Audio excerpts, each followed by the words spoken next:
Hey, sister friends, welcome back to our lesson 3, Biblical Foundations of a Kingdom Mindset. And I'm excited to share this lesson with you. As believers, our faith is deeply rooted in the scriptures. And so, to truly understand and to embrace a kingdom mindset, it's important for us to see that reflected throughout the Bible. So, at the end of this lesson, you're going to be able to identify some biblical figures who exemplified a kingdom mindset and understand how they lived out the mindset in their circumstances and be inspired to apply the same principles in your own life. Let's talk about Esther. Esther is our brave queen, and she faced the possible extermination of her people. And so, what did she do? She stepped forward, she risked her own life. Esther 4:16, she said, "If I perish, I perish." Her loyalty to God's people and her trust in his plan. That's kingdom mindset. That's kingdom thinking, standing firm in faith, even when the stakes are high. Let's take a look at the Proverbs 31 woman. She has these entrepreneurial traits and she has a kingdom mindset. Her entrepreneurial traits is that this woman is a classic example of biblical entrepreneur.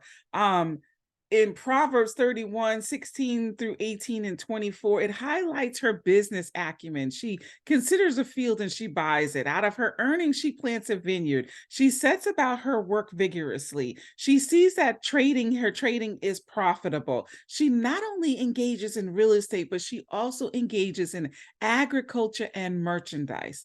As far as her kingdom mindset, her entrepreneur activities are not only for her personal gain. She extends her hands to the poor and she reaches out to the needy. This showcases or shows us her balance between pursuing business success and fulfilling God's mandate to love and to serve. Let's take a look at Lydia in Acts chapter 16. Her entrepreneurial traits are: Lydia was a seller of purple cloth from the city of Thyatira, a trade that was lucrative in those ancient times.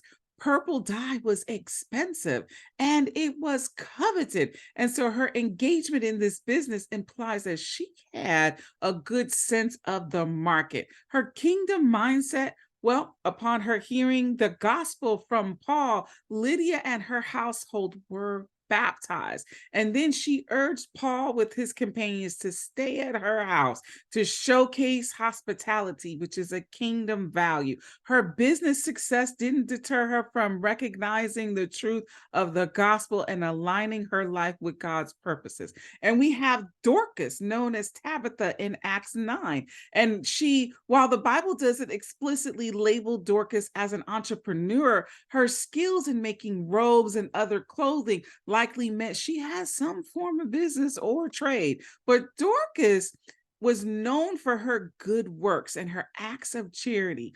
And when she passed away, many widows showed the tunics and the garments that she had made for them. Her craft was not just a means of livelihood, but it was also a vehicle to serve and to bless the community. Each of these women, they displayed entrepreneurial spirit, but it was paired with a kingdom mindset. They leveraged their skills and their resources, not just for their personal success, but also to serve others and to further the kingdom of God. So, as we wrap up this lesson here, I want you to reflect, sis, on how you can live out a kingdom mindset in your daily life. Like, how can you be like the women that we talked about and prioritize God's kingdom over earthly concerns? And I pray that as you meditate on these biblical foundations, that your heart becomes even more aligned with our Father. And remember, sister friends, his kingdom is everlasting. And with the kingdom mindset, we can truly live out our purposes or his purpose for our lives. I will see you in the next video.